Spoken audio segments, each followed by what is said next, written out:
বন্ধুরা, যেখানে আপনারা জানেন গোটা ভারতে নবরাত্রির প্রস্তুতি চলছে, সাথে অপরদিকে বাঙালিদের মাঝে দুর্গাপূজা।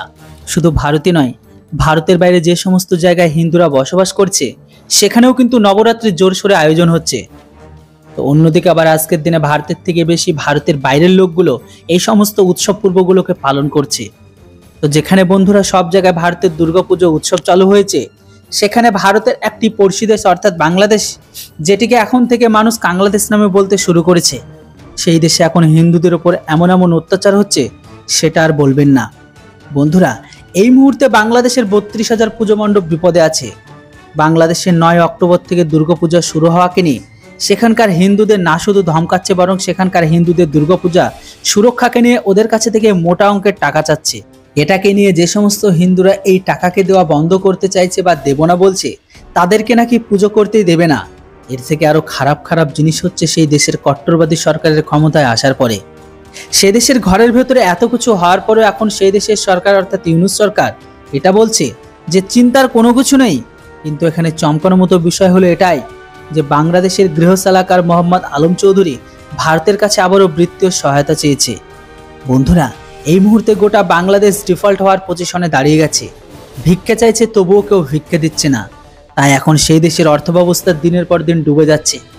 IMF ফ্রেশ চেয়ারম্যান সোজাসুজি বাংলাদেশকে উচিত কথা বলে জানিয়ে দিয়েছে যে এখন বাংলাদেশের বর্তমান সরকার কট্টরবাদী মানুষগুলোকে যেন থামায়। বর্তমান সময়ে ওই লোকগুলো যতটা ক্ষতি বাংলাদেশের করছে ততটা অল্প সংখ্যক করছে না। এই জন্য প্রথমে বাংলাদেশ যেন আগে তাদের উপর লাগাম লাগায়, পরে লোনের জন্য আমাদের কাছে যেন হাত পাতে। আজকের দিনে বাংলাদেশ তো আর কোনো বড় একটা এক্সপোর্টার দেশ নয়। কিছু জিনিসপত্রকে বেচে তারা তাদের দিনকে চালাতো।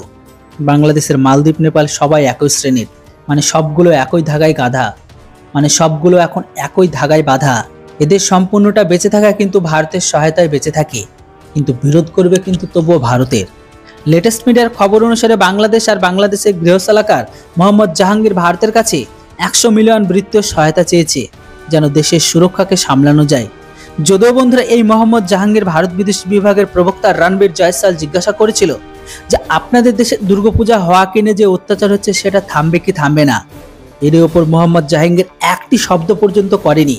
যেখানে বাংলাদেশে অল্প সংখ্যক হিন্দু আছে, তারা যদি মারা যায় তো মরতে দিন, কিন্তু তাদের দেশের কট্টরপন্থী আর দাঙ্গা করানোর জন্য তাদের যদি আরো পয়সা লাগে, সেই পয়সাটা যেন ভারতই দেয়।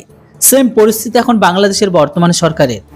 একটা সময় ছিল যখন এই কট্টরবাদীদের কারণে বাংলাদেশ সম্পূর্ণ ডিফল্ট হয়ে যায়, তখন ভারতে হাজার হাজার কোটি টাকা সাহায্য দিয়ে বাংলাদেশের অর্থব্যবস্থাকে কাঙ্গাল হওয়ার হাত থেকে বাঁচিয়েছিল। সেই মুহূর্তে সেখানকার যে অল্প সংখ্যক লোকগুলো ছিল তাদের উপর এতটা অত্যাচার ছিল না। কিন্তু আজকের পরিস্থিতি সম্পূর্ণ ভিন্ন। কিন্তু আজকের দিনে যদি ভারত আর বাংলাদেশের মাঝে কোনো ঝামেলা বা কোনো কারণ হয়ে থাকে, সেটা হচ্ছে হিন্দুদের উপর হওয়া অত্যাচার। শেখ হাসিনা প্রধানমন্ত্রী থাকবে কি থাকবে না জানি না, কিন্তু এটিতে ভারতের কিছু যায় আসে না। সেখানকার যে অল্প সংখ্যক লোক আছে তাদের নিয়ে অবশ্যই চিন্তিত ভারত। তাই যতক্ষণ পর্যন্ত তাদের সুরক্ষা সুনিশ্চিত না হচ্ছে, তাদেরকে কোনো সাহায্য নয়। আর আমার হিসাবে এটা একদম সঠিক সিদ্ধান্ত। আপনাদের কি মতামত সেটা অবশ্যই কমেন্ট বক্সে লিখে জানান। Thanks for watching. জয় হিন্দ, বন্দে মাতরম।